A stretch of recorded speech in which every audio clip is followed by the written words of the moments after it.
Hello, তো good morning. আজকে বেরিয়ে পড়েছি একটা নতুন রাইডে, নতুন জায়গা অবশ্যই। আর আজকে কিন্তু অনেকগুলো জায়গা মানে মিক্সড করা রয়েছে, তো চেষ্টা করব সবগুলোরই ঘোরার, সবগুলোকে কভার করার চেষ্টা করব। আর আজকে কিন্তু আমি একা নই, আমার সাথে দুজন আছে। সাবির বলে একজন আছে আমার বন্ধু, জয়দেবকে তো তোমরা চেনোই, সেই আমার সাথে অম্বিকা কালনায় গেছিলো। সকালবেলার জ্যাম, তো ওরা পেছনে আসছে, আমিও একটুখানি আগে চলে এলাম ওদের। তো আজকে বেসিক্যালি আমাদের যে রাইডটা হতে চলেছে সেই রাইডটা পুরোটাই হবে NH6-এ, মানে বোম্বে রোডের ওপর। আর আজকে বেশ অনেকটাই জার্নি আছে, তো যার জন্য সময় তো লাগবেই। মোটামুটি আমরা এখন প্রথম যে জায়গাটায় যাব সেটা যেতে প্রায় 4 থেকে 4.5 ঘন্টা লাগবে, মানে 5 ঘন্টার মেনেই চলো। মাঝখানে কোলাঘাটে একবার দাঁড়াবো। বেশ আজকে ভালো বড় রাইড আছে, তো স্টে টিউনড। ক্যামেরাটা আমি এখন অফ করছি, আবার দেখা হচ্ছে। এখন হুগলি সেতুতে আবারও উঠবো। সামনে যাচ্ছে জয়দেব, আর এটা হচ্ছে সাবির। দুজনেই দুজনের ওয়াইফের সাথে আছে, আর আমি সিঙ্গেল।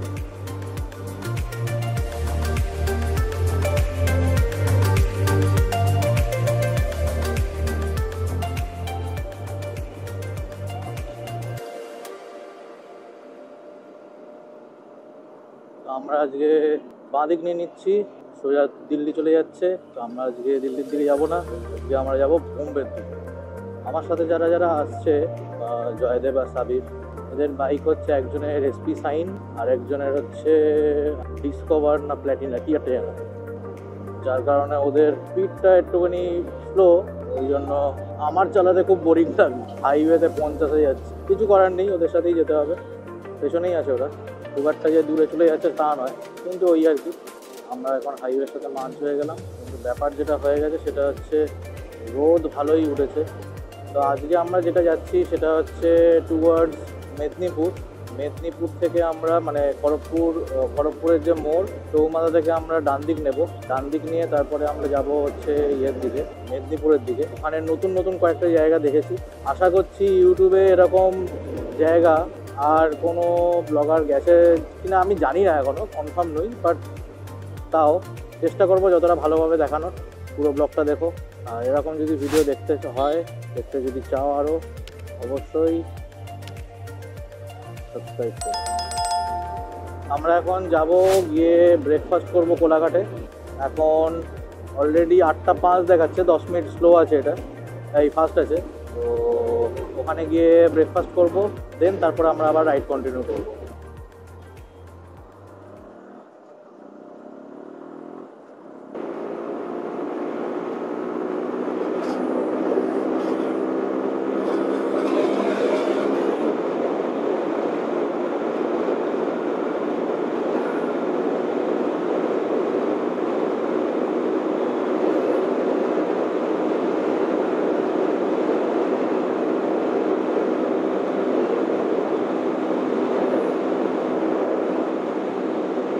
তো রাইড আমাদের খুব ভালোই যাচ্ছে।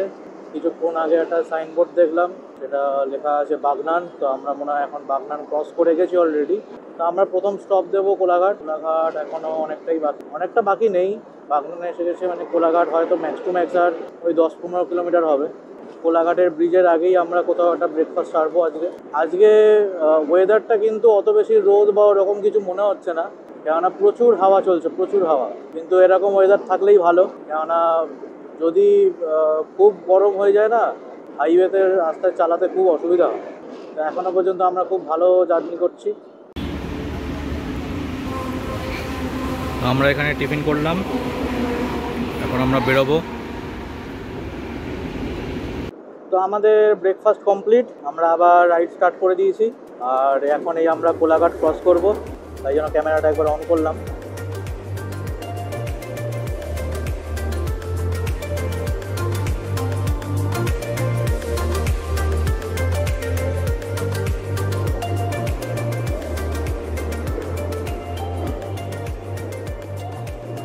ডেবরা টোলের পরে আমরা একটা ওই সার্ভিস রোড ধরে তারপরে আমরা ডান দিক নিয়ে নেবো, ওটা মেদিনীপুরের শর্টকাট। ঠিক আছে, আবার পরে দেখা হচ্ছে। ক্যামেরাটা এখন অফ করি। তো আজকের দিনে আমাদের 100 কিলোমিটার কমপ্লিট হতে চলেছে, আর সামনে আসছে ডেবরা টোল। খড়গপুর আর 44 কিলোমিটার এখান থেকে। আর ওয়েদারটা আজ খুব ভালো, এখন এখানে পুরো মেঘলা করে গেল।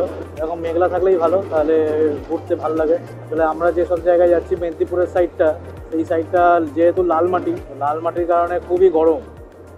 বন্ধুগুলো আবার পেছনে পড়ে গেছে, সাইডে দাঁড়াতে হবে।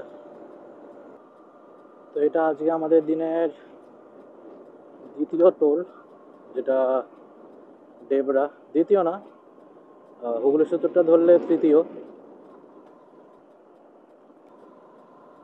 আর কিছুটা যাওয়ার পরেই আমাদেরকে এই হাইওয়েটা ছেড়ে দিয়ে ডান দিকে ঢুকতে হবে। কোথাও কোথাও একটু মেঘ আছে, কোথাও কোথাও আবার রোদ উঠেছে।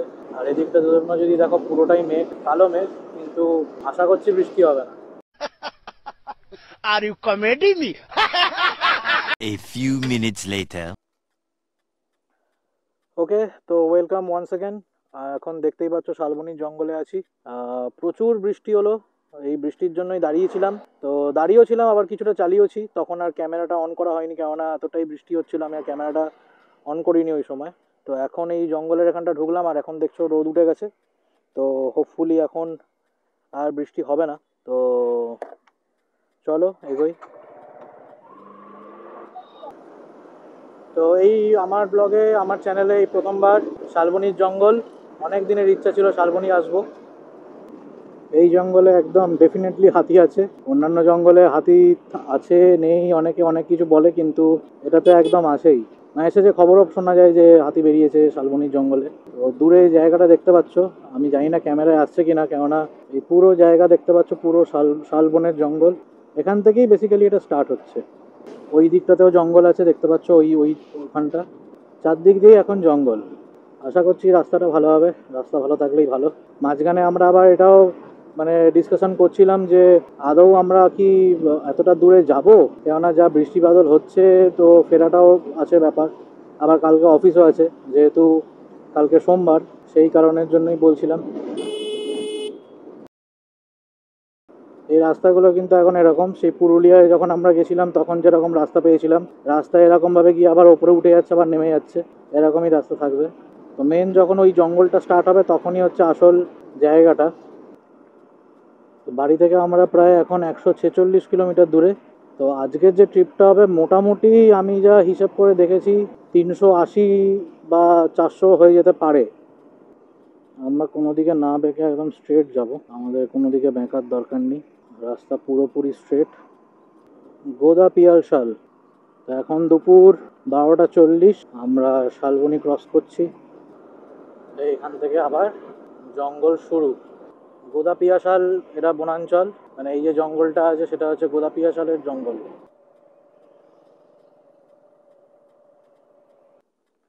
যতক্ষণ ওরা আসছে ততক্ষণ দুটো ছবি তুলে নিই আমি ফটাফট।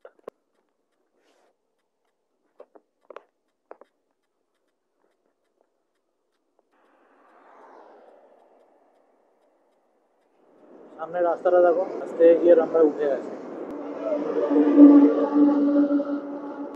প্রচুর হাওয়া, প্রচুর হাওয়া।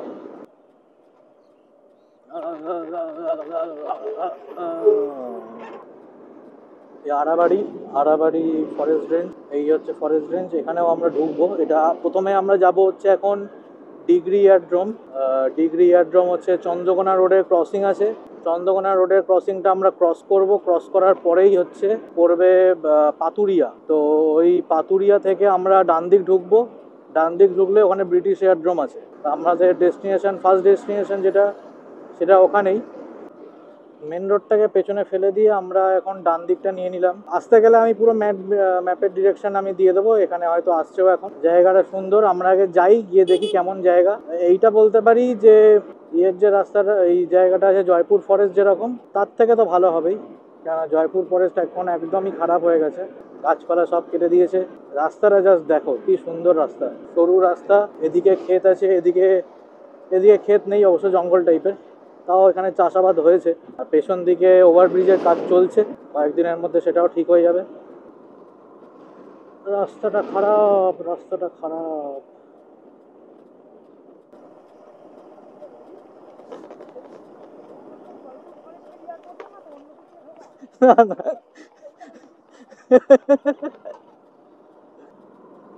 আমার যে বন্ধু সাবির, সে বলছে এটা আবার ওই জয়পুর ফরেস্টের পেছন দিকটা না তো, যেটার নাম আবার অন্য চেঞ্জ করে দেওয়া আছে। इसकी गारंटी मैं नहीं दे सकता। আমি বলছি না না, সেটা না, সেটা হলে তো হয়েই গেল। তো আমরা একটুখানি আগিয়ে গেছিলাম, ওই জন্য আবার ফিরে এখান থেকে ঢুকছি। আসলে ম্যাপটা অন্যের হাতে দেওয়া, যার কারণের জন্য দেখতে অসুবিধা হয়েছে, ভুল করেছে।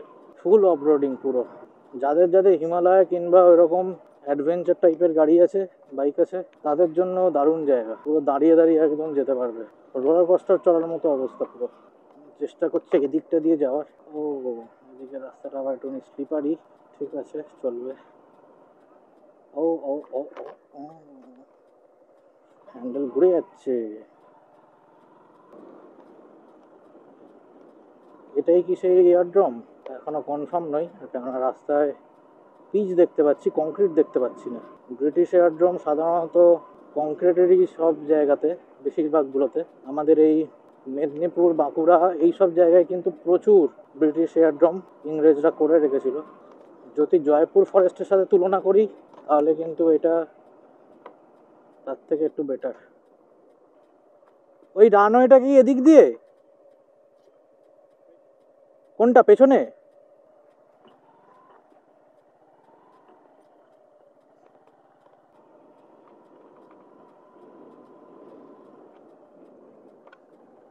এই হচ্ছে চাতাল। ওই যে দেখছি স্টেট উঠে গেছে। তো গাইস, এইটাই হচ্ছে সেই চাতাল। এর মানে এটা চাতাল না, মানে ওই কংক্রিটের স্ল্যাব। তো এটাকে ওরা সব চাতালই বলে। সামনের দিকে আমি দেখতে পাচ্ছি উঁচু লিফট হয়ে আছে, মানে জায়গাটাকে একটু তোলা রয়েছে। দেখি যাই কতটা যাওয়া যেতে পারে। রাস্তাটা এখানটা খুবই খারাপ, কিন্তু এটাই হচ্ছে সেই রানওয়ে। সামনের দিকটা একটু উঁচু করা আছে যাতে প্লেন টেক অফ করতে পারে। সামনের রাস্তাটা ফাঁকা হলেও খবরদার এখানে স্পিডটা নিতে যাওয়ার চেষ্টা করবে না, যারা যারা তোমরা আসবে। কোথায় গিয়ে পড়বে আর যা ছড়ে ছড়ে যাবে। তা আমরা এখন ওই ডিগ্রি এয়ারড্রোম থেকে বেরিয়ে যাচ্ছি। বেরোনোর সময় একটু কনফিউশন হচ্ছিল, কেননা রাস্তা অনেকগুলো রয়েছে। এবার সেই কোন রাস্তাটা অ্যাকচুয়াল রাস্তা সেইটা একটু বোঝা মুশকিল হচ্ছিল। তো তোমাদের জন্য আমি বলে দিচ্ছি, তেঁতুলিয়া বলে একটা জায়গা আছে। তেঁতুলিয়া না, সরি, নামটা আমি ঠিক খেয়াল করতে পারছি না, আমি নামটা এখানে স্ক্রিনে দিয়ে দেবো। ওই রাস্তাটা, ওই জায়গায় তোমরা ম্যাপটা সিলেক্ট করে রাখবে। আমরা যে মেন রোড থেকে ঢুকেছিলাম সেই তাহলে মেন রোডটা পেয়ে যাবো। তো আমরা এখন ওদিকেই বেরোচ্ছি। ঘড়িতে সময় এখন 2:10। আমরা ওই মেন রোডে বেরিয়ে কোথাও একটা লাঞ্চ করব। রাস্তাটা পিচ করেছে সদ্য। আমরা মেন রোডটা মনে হচ্ছে পেয়ে গেছি। থেকে আমরা বাঁদিক বাঁদিক বাঁদিক। তো আমাদের একটা ডেস্টিনেশন কমপ্লিট। আমরা এবার লাঞ্চ করব। এবারে যত ডেস্টিনেশন আর বাকি যেগুলো আছে সেগুলো আমাদের এই রাস্তাতেই পড়বে। তো তার কারণের জন্যই আমরা এইটাকে প্রথম রেখেছিলাম। ফেরার সময় বাকিগুলো সব দেখে নেব। গ্লাভসগুলো শুকিয়ে গেছে প্রায়, গ্লাভসটা পরতে হবে এবারে। বৃষ্টিতে পুরো গ্লাভস ভিজে গেছিলো, ওই জন্য এখানে হ্যান্ডেলে ঝুলিয়ে দিয়েছিলাম, একদম শুকিয়ে কাট হয়ে গেছে, কোনো অসুবিধা নেই।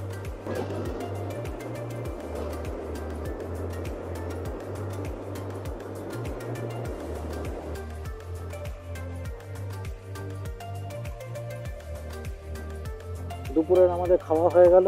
এই যে Chandana hotel and restaurant, Chandrakona road. এখান থেকে আমরা বেরিয়ে যাচ্ছি এখন। আমরা একদম সোজা যাব পাত্রা। যাক, রোদ উঠে গেছে। যখন খাচ্ছিলাম তখন হেভি জোর বৃষ্টি হলো। অল সেট, খুব ভালো খাওয়া দাওয়া হলো। খাবারের মধ্যে আসলে অপশান কম, মাছ ভাত ছাড়া সেরকম আর কিছু নেই, কিন্তু মাছ ভাতটাই এখানে প্রেফার করা যায়। মাছ ভাত এখানে আসলে অবশ্যই মাছ ভাতই খেও, মাংস ভাত আমি বলবো না এতে। এখন আর সেরকম কিছু দেখাচ্ছি না, আমরা এখন পুরো যাই। কুবাই ব্রিজ, কুবাই যাওয়ার সময়ও পড়েছিল, কিন্তু তখন মনে হয় ক্যামেরাটা অন ছিল না, ওই জন্য এখন একবার অন করলাম।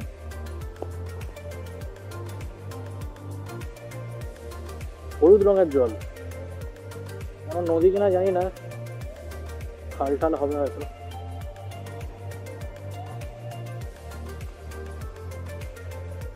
কোথাকার ট্রেন লাইন একটু কমেন্টে জানিও। মেদিনীপুর লাইনেরই হবে মনে হয়, খুব সুন্দর। আমিই বলে দিলাম তো। এদিক দিয়ে একটা বাইপাস রাস্তা হচ্ছে, যেটাকে এই ট্রেনের ব্রিজটাকে আর কি উপরে ফ্লাইওভার দিয়ে টেনে দেবে, কিন্তু কতটা তখন এক্সট্রা যেতে হবে বুঝতে পারছো? দেখো আমি তোমাদেরকে দেখাচ্ছি, সেই যে ওইদিকে দেখা যাচ্ছে, ওই যে ওইদিকে ব্রিজটা দেখা যাচ্ছে রাস্তাটা, ওই রাস্তাটা দিয়ে সেটা এদিক দিয়ে কানেক্ট হবে, যাতে রেল লাইনের উপর দিয়ে ফ্লাইওভার দিয়ে বের করা যায়। তো সেটা কেন আমি ঠিক জানি না, এখান থেকে সোজা রাস্তা করলেই হতো। আমার মনে হয় যাতে এদিকে রাস্তা ব্লক যাতে না হয়, তার জন্য হয়তো ওটা করেছে, মানে দুটো রাস্তাই চললো আর কি। এই রাস্তাটা হচ্ছে NH60 আই থিঙ্ক, সামনে লেখা আছে, না NH14, যেটা কিনা এদিক দিয়ে আসবে। খড়গপুর 44, কলকাতা 171, বালাসোর 156। তো আমরা আজকে এখন তো কলকাতার দিকেই যাব, ফেরার পথে এখন পাত্রা পড়বে। ট্রেন লাইনটা হেভি লাগছে, উঁচুর মতো একটা বাঁধ টাইপের করে দিয়েছে, আর সামনে কীরকম ধোঁয়া লাগছে। জঙ্গল এরিয়া এরকমই একটু রেন ফরেস্ট টাইপের লাগে। রাস্তা তো মাখন, কিন্তু সেরকমভাবে চালাচ্ছি না, গাড়ি মাত্র 45-এ চলছে। তো এই রাস্তাতে এই আটাবাড়ি ফরেস্ট রেঞ্জ অফিস এটা পড়েছে, তো আমরা এখানে ঢুকছি, জানি না যেতে পারবো কি না, দেখি যাই যতটা যাওয়া যায় ফরেস্টের মধ্যে।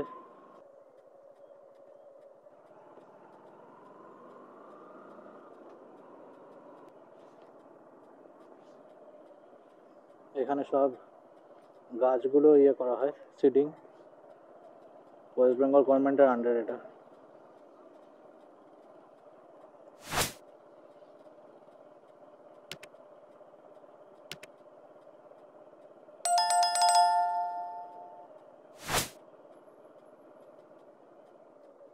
কি হলো, কোথায় ছবি?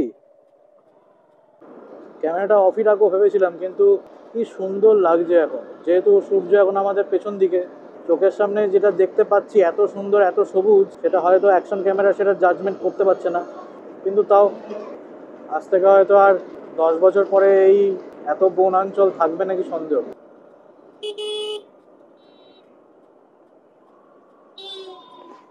কেন একটা নদী, এর জলটাও হলুদ, নদী তো নিশ্চয়ই, কিন্তু নাম জানি না, যদি ম্যাপে থেকে থাকে তাহলে আমি দিয়ে দেবো।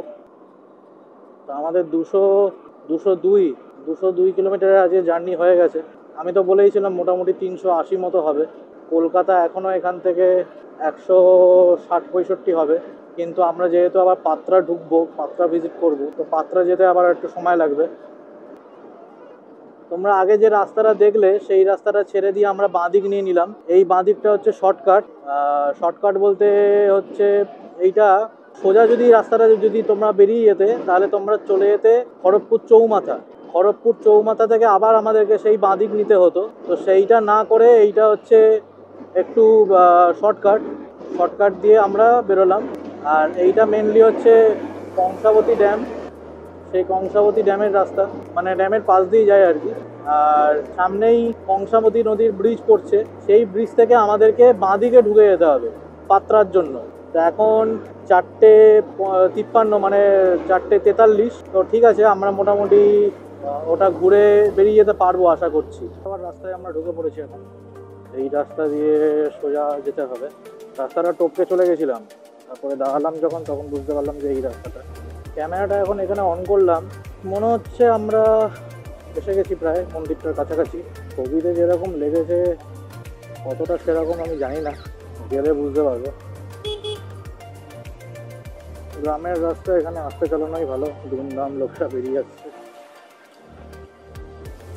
আমরা এদিকে যেমন ঢুকছি, বেরোনোর রাস্তা ওদিকে একটা আছে, কিন্তু সেইটা হচ্ছে বাঁশের, মানে বাঁশ দিয়ে তৈরি ব্রিজটা, বাঁশের সাঁকো বলা হতো না, ওই জাতীয় টাইপের। কিন্তু এখন ওইটা দিয়ে কতটা কি যাওয়া যাবে সেটা আমি ঠিক জানি না, হয়তো না হলে এই রাস্তাতেই আমাদেরকে ব্যাক করতে হতে পারে।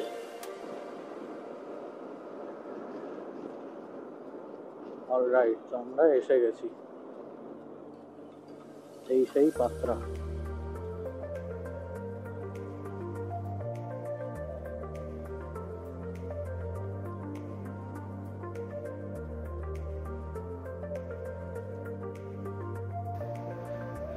পাত্রা গ্রামের প্রধান আকর্ষণ হচ্ছে এর অসংখ্য মন্দির, যা এই গ্রামটিকে মন্দির গ্রাম বলে পরিচিত করেছে। গ্রামের মন্দিরগুলোতে পোড়ামাটির শিল্পকর্ম দেখা যায়, যা জৈন ধর্ম ও সভ্যতার প্রসারের জন্য নির্মিত করা হয়েছিল। পাত্রায় প্রায় 35টি মন্দির রয়েছে, যা বিভিন্ন দেবদেবীর জন্য উৎসর্গকৃত।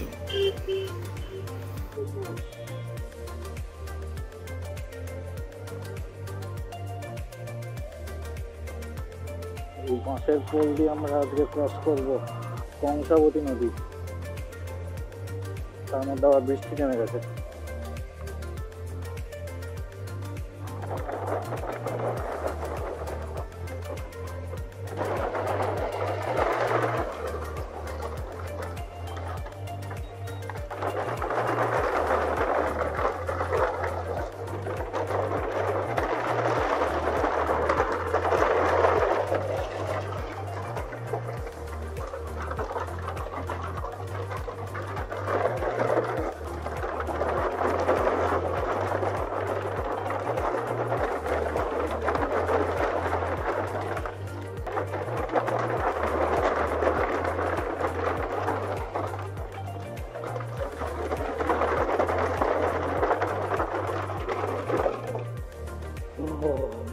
God.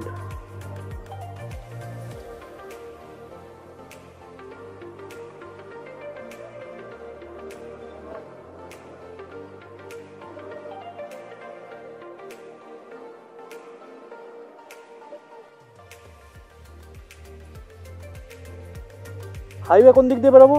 হাইওয়ে কোন দিক দিয়ে বেরোবো? এইটা দিয়ে সোজা? আচ্ছা।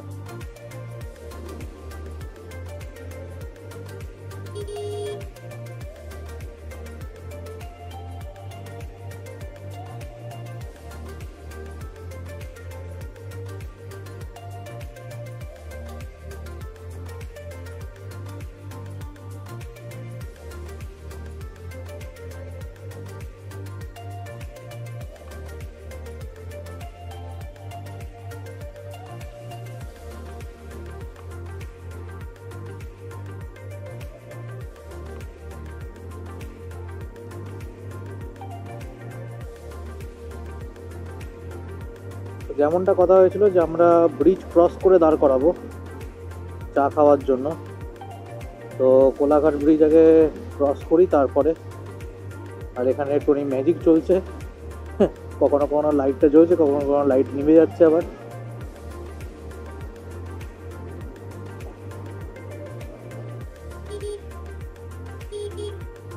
তো আমরা এখন এই সাঁতরাগাছি ঢুকছি। কেমন লাগলো এই ব্লগটা জানিও, কমেন্ট করো। আর যদি ভালো লেগে থাকে অবশ্যই একটা লাইক দিও। যারা যারা এখনও সাবস্ক্রাইব করোনি প্লিজ প্লিজ প্লিজ সাবস্ক্রাইব করো।